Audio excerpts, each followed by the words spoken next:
Doctor Alberto Dajic, qué honor tenerlo con nosotros. El país acaba de vivir una jornada democrática intensa. El no se impuso en las 4 preguntas del referéndum y la consulta. Para algunos se trató de un voto protesta, para otros de un llamado de atención al gobierno y para otros más de una defensa del status quo frente a cambios que no estuvieron suficientemente explicados. Queremos entender qué pasó, qué falló y sobre todo, qué viene ahora para un país que necesita reformas, gobernabilidad y claridad estratégica.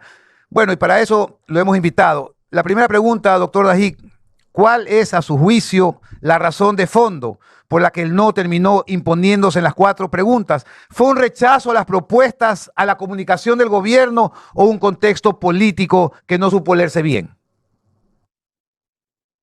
Muchas gracias, Juan Javier, por esta entrevista y a todo el panel, y un saludo a la enorme audiencia de Radio Centro. Velasco Ibarra decía que el pueblo era muy intuitivo. No decía esto que el pueblo es tonto y que solo tiene intuición.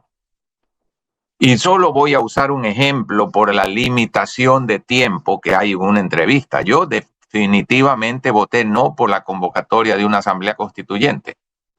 Soy correísta, el país conoce mi posición. Pero el riesgo era demasiado alto de que en la elección de asambleístas pudiese el correísmo tener mayoría y el gobierno estaba caído. Entonces, para mi entender político, si yo no quería que el gobierno se caiga, no podía darle esa oportunidad que hoy, después del resultado, vemos tan real de que en la asamblea constituyente la mayoría sea contra el gobierno, se tome todos los poderes y ponga de rodillas al presidente de la República para conseguir todo lo que ellos hubiesen deseado. El pueblo es intuitivo. Y creo que definitivamente no se puede establecer un llamado para poner una nueva constitución sin que esto surja de un diálogo de toda la sociedad. ¿Por qué estamos votando la abominable o la queremos votar Constitución de Montecristi? Porque decimos es la de Correa. Si no existe un diálogo previo, si la llamada a una constituyente no se ve con claridad que obedece a una unión de muchos sectores con una agenda de cuál debe ser la nueva constitución, es lógico que el pueblo sienta miedo. ¿Por qué? Porque entonces ya no será la de Correa, será la de Daniel. Y en 5 años vamos a decir esa no y vamos a otra más. Eso por un lado. Por otro lado, mirando hacia adelante, a mí no me asusta nada. Porque los grandes cambios que necesita este país, aquellos de los cuales he hablado con tanta insistencia por muchos años en este programa, no requieren de cambios a la Constitución. Hicimos un excelente y muy responsable programa en Radio Centro con Andrés Hidalgo, quien habla, y el panel, sobre la gravísima situación de la seguridad social. Gravísima y crecientemente grave. ¿Se necesita cambiar la Constitución para resolver la seguridad social? No. La legislación laboral, que ahuyenta el empleo. La política salarial, que ahuyenta el empleo. ¿Se necesita cambiar la Constitución para eso? No. La absurda forma en la cual se fijan las tasas de interés, que hace que en el Ecuador el promedio de crédito al consumo de la banca sea el doble del promedio latinoamericano, afectando las posibilidades de inversión. Para cambiar eso, ¿se necesita cambiar la Constitución? No. Para tener un esquema racional de muchísimos subsidios que todavía existen y que favorecen a clases medias altas y altas, ¿se necesita cambiar la Constitución? No. Para reducir la grasa del Estado, digitalizar oficinas que tienen exceso de personal, simplificar trámites, ¿se necesita cambiar la Constitución? No. El pueblo le ha dicho a la Asamblea, al gobierno y a todos, pónganse a trabajar y resuelvan estos problemas críticos. Ese es el mensaje. y es un mensaje para mí positivo. Ahora, economista, pero ¿cuáles son las vías realistas para que el gobierno impulse las reformas económicas, laborales y de seguridad? Usted ha apuntado algunas de ellas, estas que se necesitan en el país. ¿Por dónde debería empezar? Llamando a todos los sectores políticos y explicándole al país la gravedad de lo que estamos viviendo. Déjeme darle una cifra. Para el próximo año, entre capital e intereses de deuda externa, hay que pagar 6.500 millones de dólares. Y ya no hay plata de los multilaterales. Es decir, esa bonanza de exportaciones del sector privado, esa generación de divisas, se está usando para pagar deuda, porque no alcanzan las divisas que el gobierno genera a través de las exportaciones de petróleo y los nuevos créditos, no alcanzan para lo que tiene que pagar. ¿No cree usted que eso es muy grave y hay que explicarlo? La crisis fiscal es fenomenal. Los atrasos son más de 5.000 millones de dólares. Hay que explicarlo para entonces acometer el problema de subsidios que todavía existen y que son muy grandes. Entre ellos, el imposible subsidio a las pensiones, que se acerca ya a 4.000 millones de dólares y que el Estado no lo puede pagar. Eso no se discute y estamos discutiendo una nueva constitución. Es que nos hemos enfrascado los ecuatorianos en diálogos estériles y apasionados.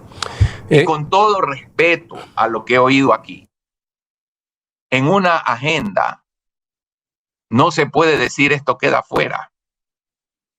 Yo tuve la oportunidad de dialogar con el presidente Cristiani cuando se produjo el cambio de mando. Cristiani había logrado en su gobierno acabar la guerra civil. Y le pregunté a Alfredo, ¿cuál fue tu más grande obstáculo? Me dijo, mi gente, el partido de los empresarios. Y le digo, ¿y por qué? Porque me decían, oye, hijo de tal, tú has llegado a un acuerdo y en la asamblea se va a sentar junto a mí el que secuestró y mató a mi padre. Pero en algún momento tenía que parar, señores. Y hace poco estuvo el presidente Sanguinetti, el arquitecto del Uruguay moderno tan exitoso. Y para transicionar de la dictadura a la democracia, tuvo que aceptar con visión de estadista, con visión de un conductor espiritual de una nación, no de un administrador de un aparato burocrático, de líder de una nación, que habían dos leyes muy difíciles y que se pasaron y que permitieron la transición. La una, amnistía para los presos políticos. Habían tupamaros, habían pues tupamaros montoneros, los del sur, ¿no? Argentina y Uruguay, gente que había secuestrado, matado, que quedaban libres como presos políticos. Y había una ley del olvido. Ningún militar podía ser juzgado por los crímenes de la dictadura. Cosas agradables que va, pero había que escoger entre la democracia o seguir en la dictadura. Y el Ecuador tiene que deponer pasiones y odios. En este programa he dicho en infinidad de veces que hay que sentarse con el correísmo, señores. No se lo puede descartar cuando tiene la votación que tiene. No estoy diciendo esto hoy después de las elecciones. Lo he dicho siempre.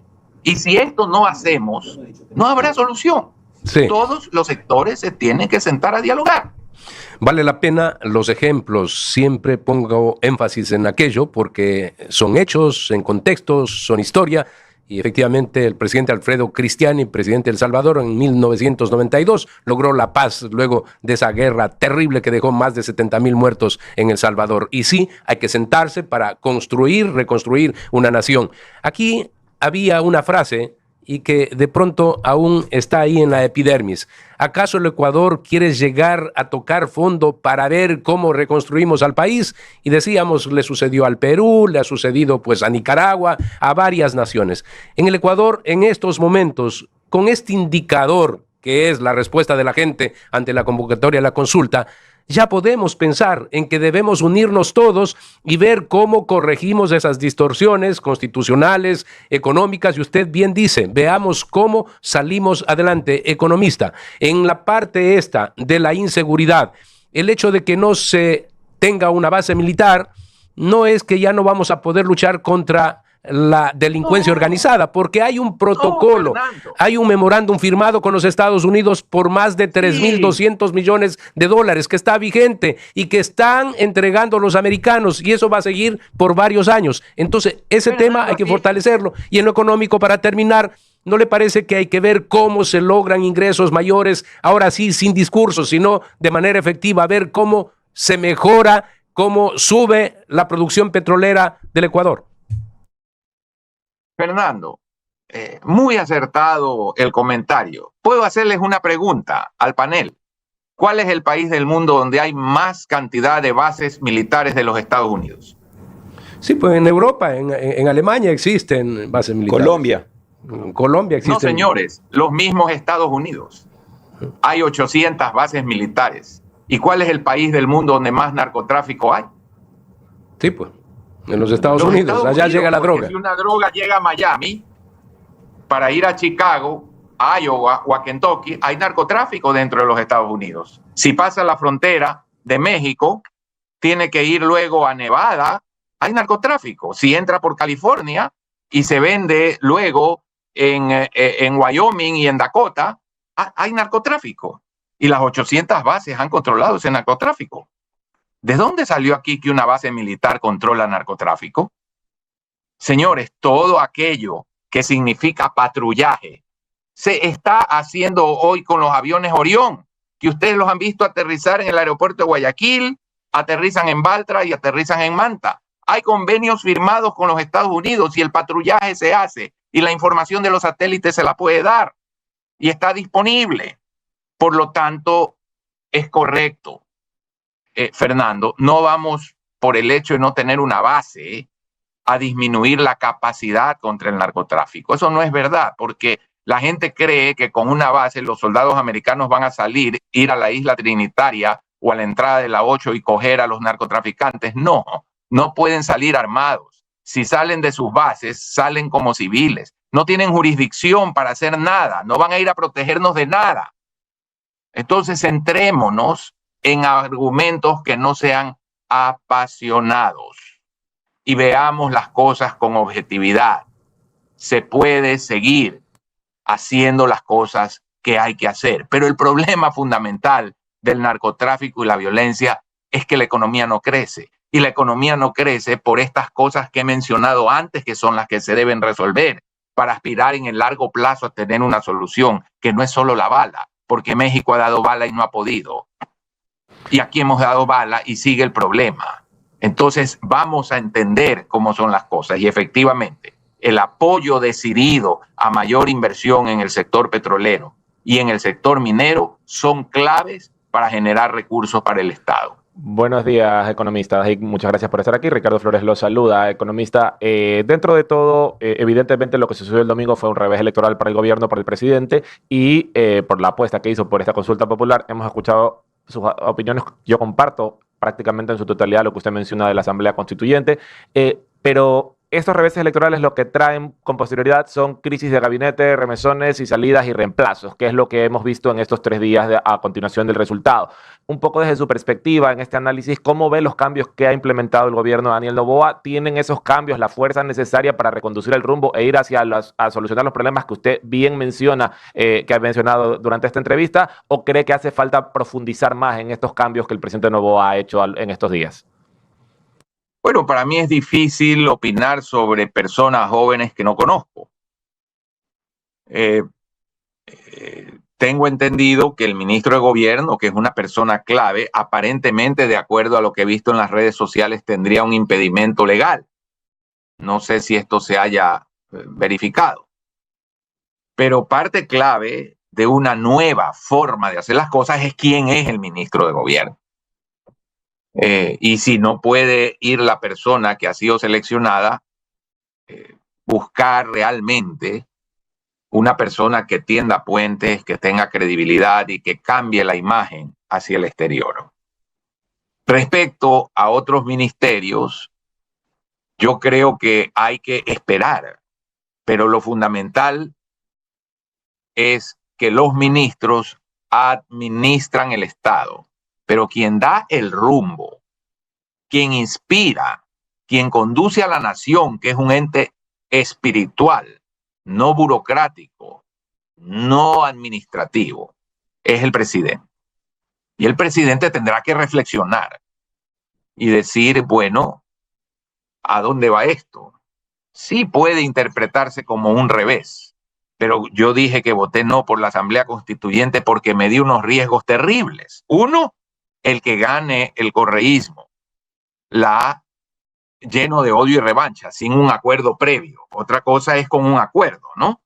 Gane la Asamblea Constituyente. El otro es que gane el presidente y no puede hacer nunca las 2/3 partes, que era absolutamente predecible que no iba a tener las 2/3 partes. Entonces, la Asamblea Constituyente se volvió un ejercicio inútil, un gasto inútil, una quema de tiempo, una quema de energía.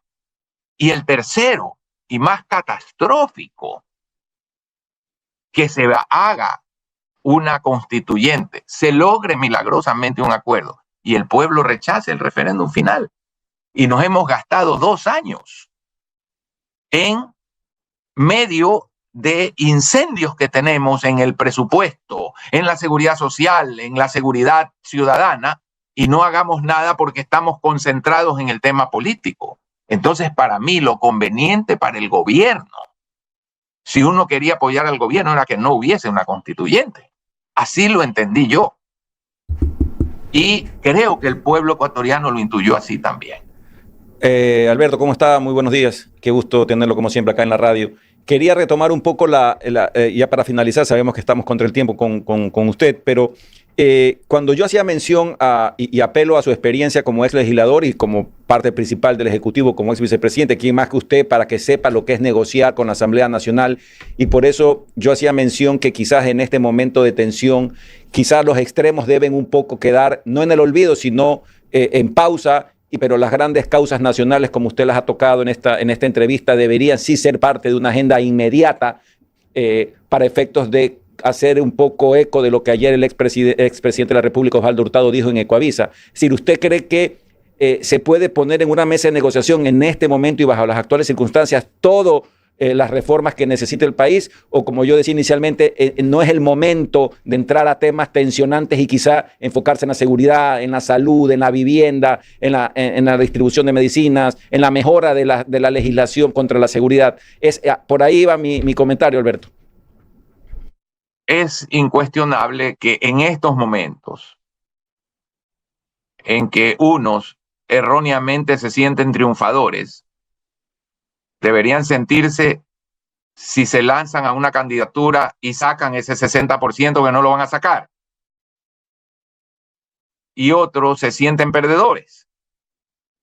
En esas circunstancias sí voy a coincidir en que hay que llegar a una agenda mínima de urgencias, una agenda mínima contra los incendios.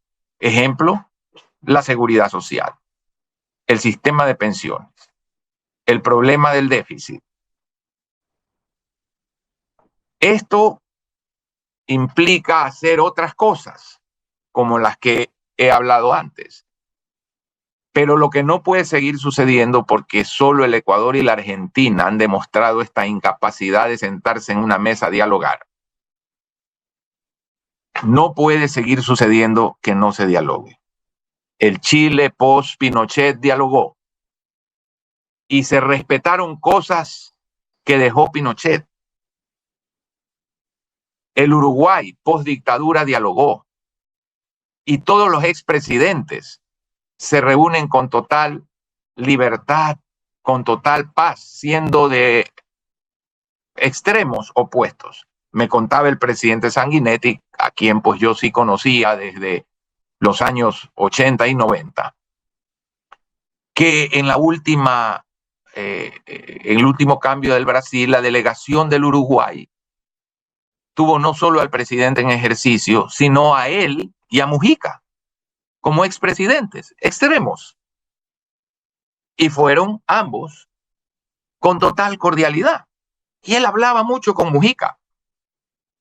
Entonces, sí creo que hay que ir en estos momentos a un mínimo, porque tantas décadas de falta de diálogo y de irnos a posiciones extremas y divisionistas hacen difícil que en este momento se concrete, por ejemplo, el nuevo pacto social de una constitución. Comencemos con estos temas urgentes.